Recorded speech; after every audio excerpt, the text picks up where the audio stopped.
Hi, good afternoon. Hope you are well and welcome to this What's New in Revit 2024 webinar.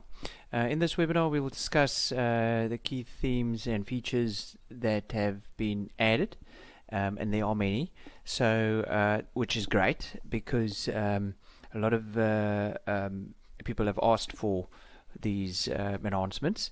So let's get going. Alright, so basically they are subdivided into six parts. One is the design, simulation, interoperability, and then cloud, design, and documentation. Alright, so these are the six key themes, and these are the functions and additions that's been added to the design productivity area. You'll notice most of the page are have site design topics. So site has been totally reworked, which is great for any architect and designer. So that's great. But I'll go through some of these topics as well. Alright, then the simulation and cloud interoperability, they've just grouped those together, but basically simulation, lots of sun settings, lots of MEP, electrical and mechanical enhancements, and then also the cloud, and that where we'll talk about linking in from the cloud, etc. Right, so then the design optimization is basically the Dynamo enhancements. We'll talk about those, and then documentation, which is a lot about views and enhancements about views and sheets, and we'll and on the structural side the bending schedules. All right, so let's look at the first topic, design productivity, and the first one over here is just basically the redesigned home screen, and there's just been an additional if I just point my cursor to the My Insight, so that's basically just the you can click there and it'll give you information about the tools that you've used recently, and you can actually click on it and it'll give you some information about that and some help on that. Right, so that helps you increase your productivity just with that little insight tool. AutoCAD has been has had this kind of built in for a while, but it's now come into Revit as well. Alright, then the dark theme has been introduced. AutoCAD obviously is kind of like AutoCAD based, and then you can just switch it in the properties, and there we go. Alright, there are also you'll see they use system settings as well, so that is basically the Windows based system, but basically the dark theme has been added for the users that get strain on their eyes looking at a white screen all the time. Alright, then a new sample model has been added, Snowden Towers. It's got multiple models, and there are structure MEP, site model, and they're all linked together. There's also a point cloud built in there, and it is only in Imperial at this point, and so yeah. Right, they've also added Imperial and metric templates, just a multidisciplinary template, so that's a benefit as well. All right, the sample model is actually nice for looking through, maybe learning from the sample, maybe also for training purposes. It's a great new enhancement, so that's cool. Right, they've also added a search functionality into the project browser. It's also changed slightly the look of it, but just slightly. But you can obviously search in there, which is a great one to help you find views that that you can't find normally. So it just helps that productivity. Right, they've also added additional color books, very similar to AutoCAD. So now we have millions of colors, which is great, as well as Pantone colors, which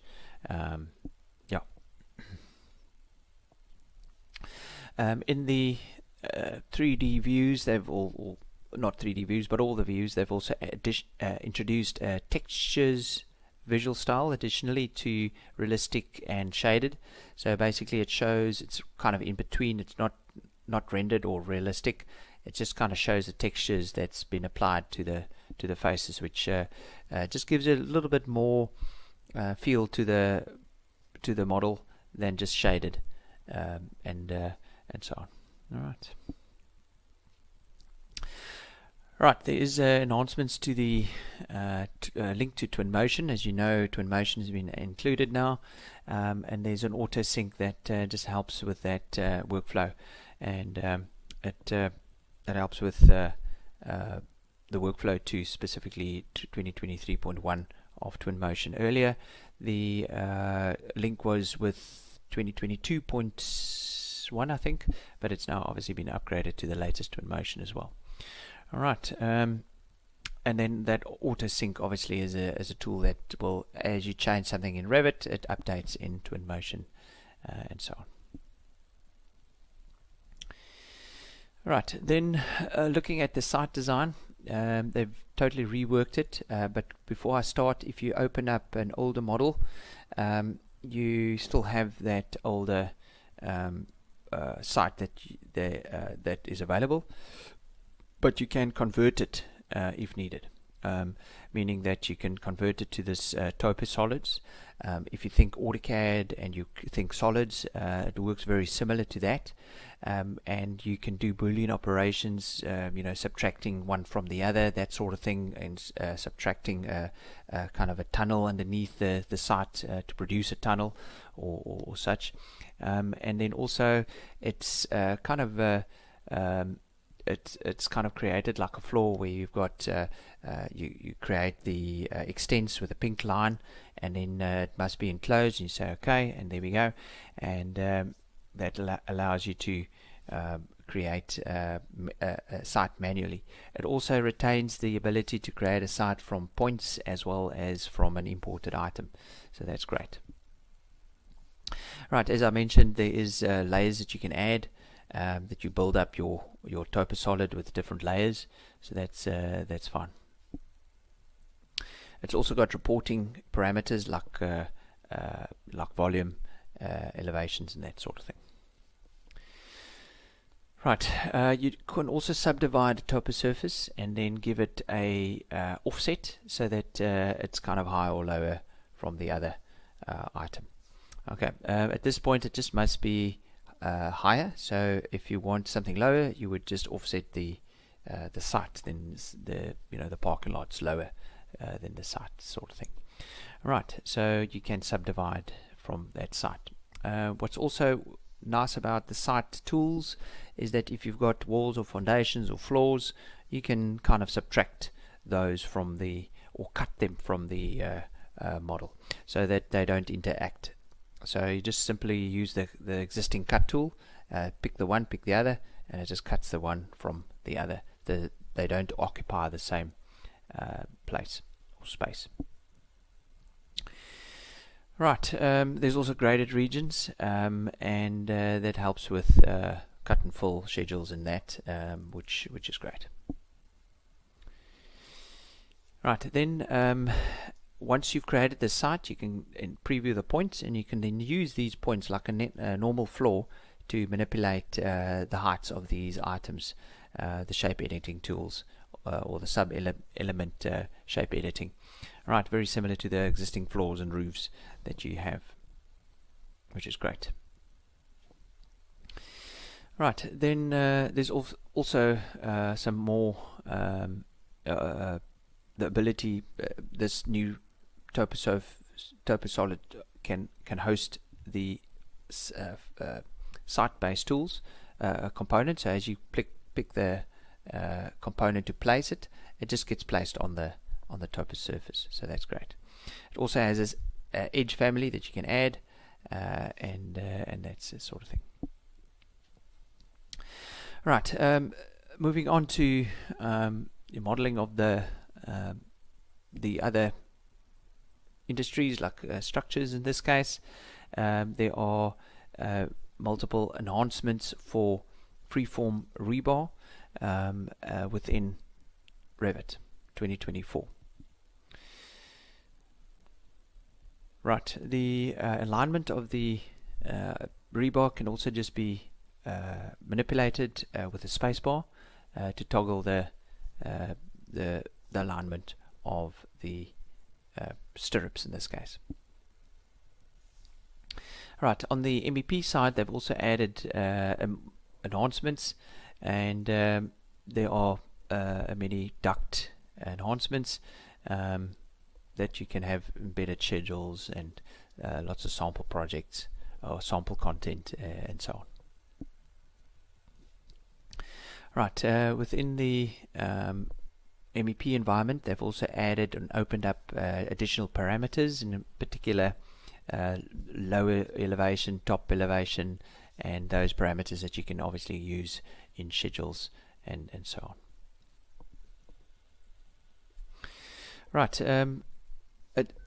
carrying on with that, you also have in the MEP environment, you've got wall thickness of pipes and that sort of thing. So these parameters are now available. So they keep on kind of chipping it away at the value of BIM and within the MEP structure and architectural environments. All right. Okay, so there we can hide and view the insulation and lining as well.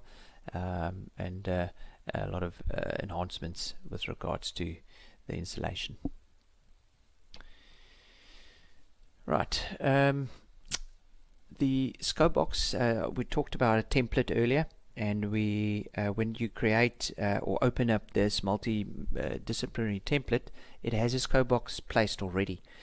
So that's a cool thing to learn or to teach new users about scope boxes, and it's in particularly scope boxes are there for the annotations like your level lines and your section lines and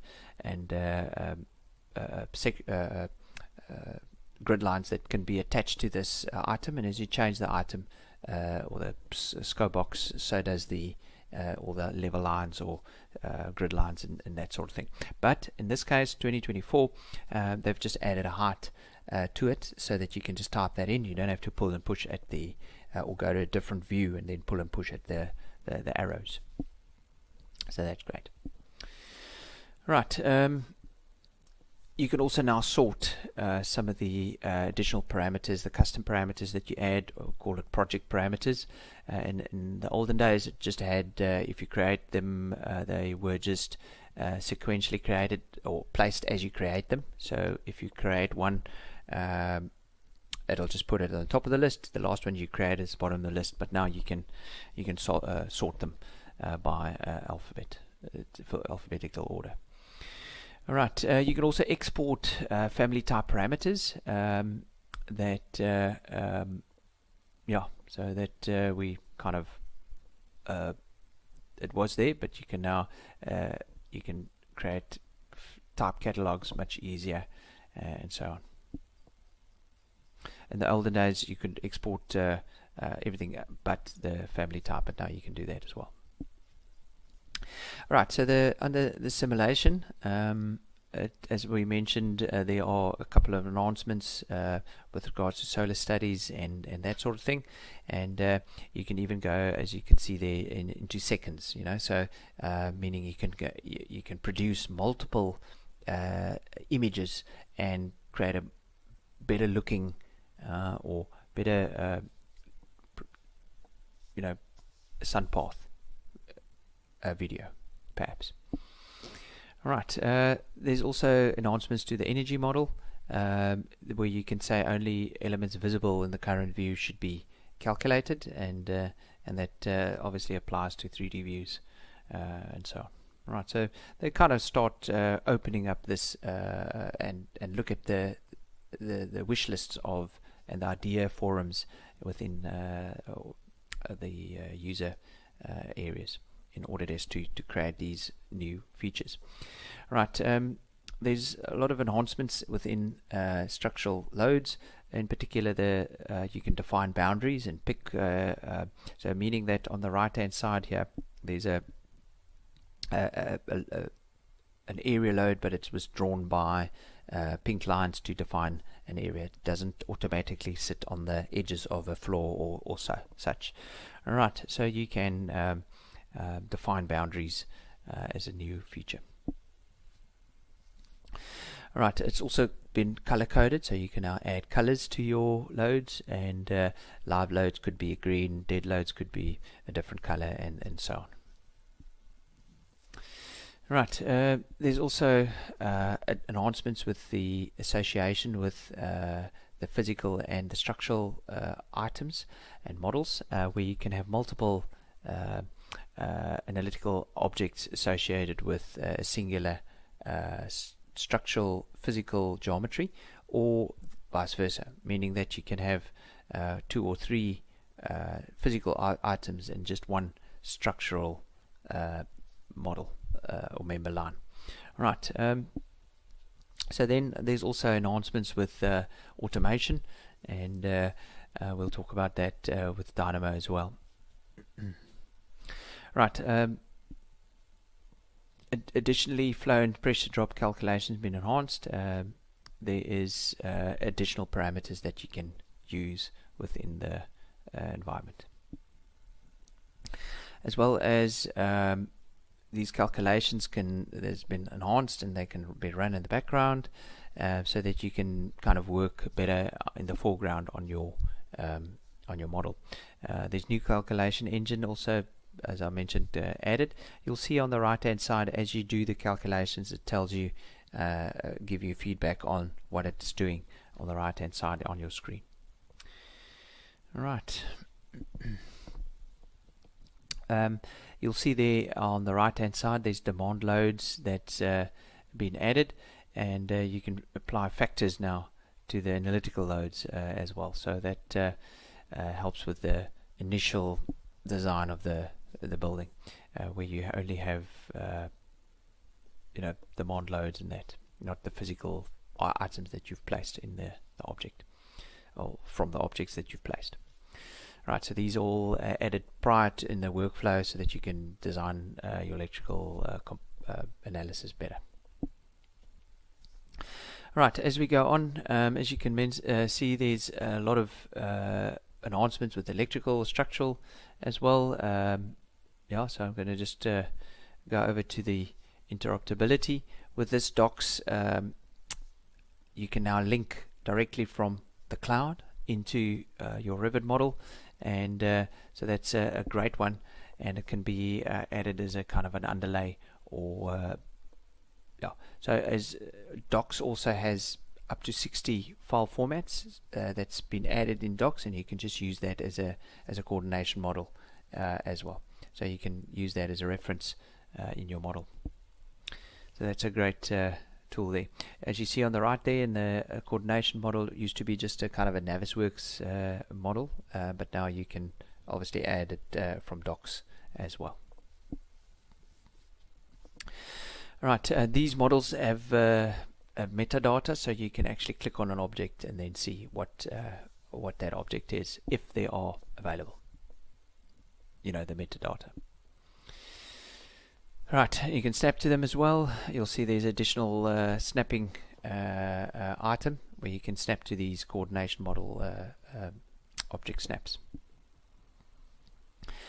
Right, and then they also added to the coordination model. Obviously, you've linked these now in, so they'll have paths. You'll notice that the paths are ordered as docs, so it's kind of a cloud-based path, which is great.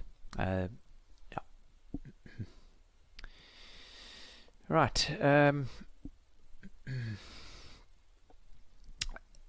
In Revit, when you have cloud models and you use cloud models, it automatically saves or creates entries in a memory area, and typically it's on the C drive, but now you have the ability to change where this cache is positioned, either on the D drive or on an E drive or wherever, and that just helps with the workability of maybe your C drive's full and there's a problem and you can just move it to the typically these caches are temporary files, and they can be cleaned from there.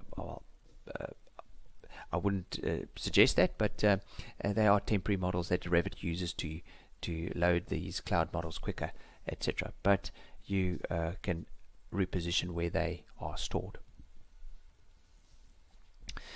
Right, then what's nice about the PDF in Revit 2024, it can also be used as linking and importing PDFs in Revit LT, which is a great addition to the LT suite, and that's great. There's also enhancements between Revit and Robot, where you can transfer, member codes and extra objects. Right, so looking at the design optimization, that's basically all geared on with a tool called Dynamo, and one in particular is you can automate, or it's got a suggested node connections. You'll see in one of these additions, you have the ability to when you click on a connection node, say if you look at the right click on the right hand side of your drawing, there's a recommended node. So as you click on the X of that by point, it automatically suggests that you should add a number slider, and then you pick the number slider. So it kind of preempts what you would use to link to that connection, and that's it's kind of the start of the AI, where you when you click on a connector, it suggests some nodes to add, which is a great enhancement in this 2.17 or 17. There's multiple enhancements with the generative design, and it can tell you actually on the right hand side that there's a problem with the dependency, meaning that in the script there is maybe a package that's been used and you haven't loaded that package, so it will then tell you that in this case it needs an rq-lab.net or clockwork for Dynamo package that you need to go and install first, and you can basically just click on it and it'll automatically install, and then your script will work. So that's a great enhancement with this whole generative design and Dynamo scripting scenario. Typically people use packages within their scripts, and then when you want to run the script, the package isn't loaded and you've got a problem. But this solves that. Right, most of the dialog boxes have been resizable now, so you can now resize a lot of these items. All right, looking at the API and documentation, they've also been enhanced. In this case, for steel connections, so that you can use that in external programs. With regards to the macros, there's also a prevention mechanism that's been built in for malicious code, if as such, so it kind of manages the risk for your applications. Right, for the developers, there's a lot of upgrades, and purge unused has now been added to the API, and so they can access more information from third-party kind of tools. Right, then a couple of documentation features, and one is where you can just select multiple views from your project browser and simply drag and drop them on a sheet, and it'll just auto space them on a sheet. So that's awesome. Obviously you can later on just move them about, but you don't have to individually drag each view on a sheet. So that's great. You can also take, if you've got two empty sheets, you can populate the one sheet, and then if it's the wrong sheet that you've populated, you can move multiple views from one sheet to the other, which is great. There you can right click and say move to another sheet, if you can if you look at that little item there. So it basically moves the views from sheet 1 to sheet 2, for instance. What's also nice is if you find a view, you can right click it and say open the sheet arrangement that this view is on.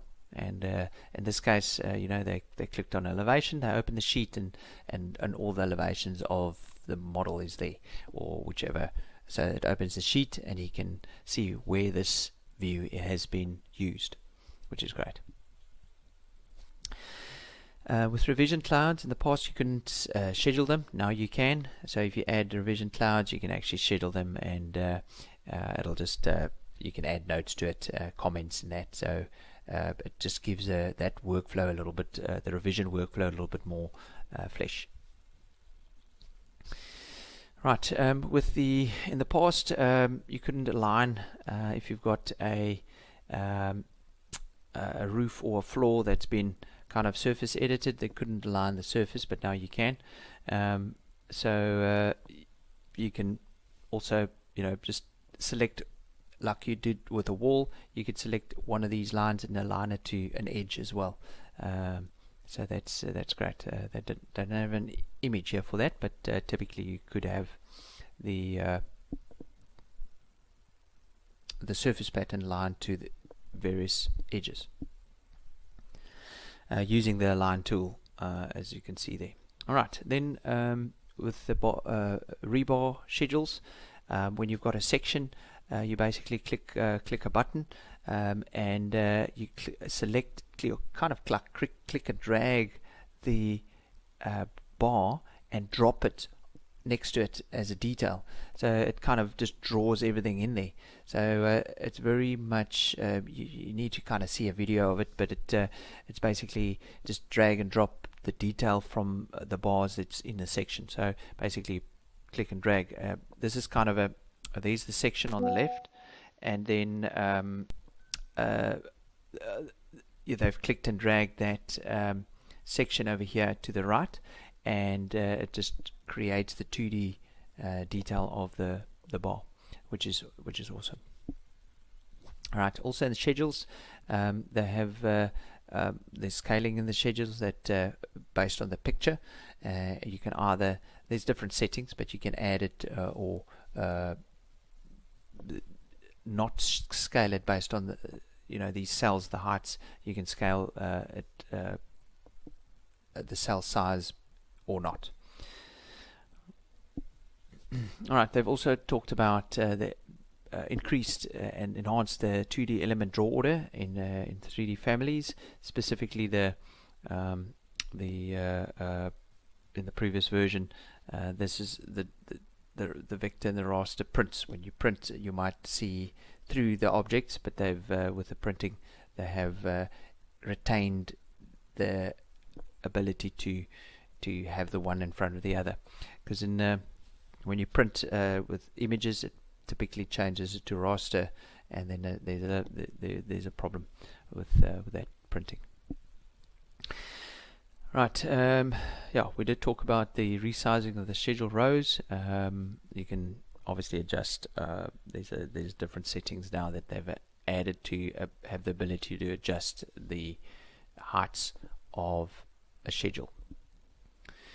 Right, so with all these enhancements, be sure to use AutoCAD 2024. What I do suggest is play with it, and then just feel it out, see if everything works fine. Perhaps wait for a service pack before you use the software in production, but you're welcome to download and start playing with 2024.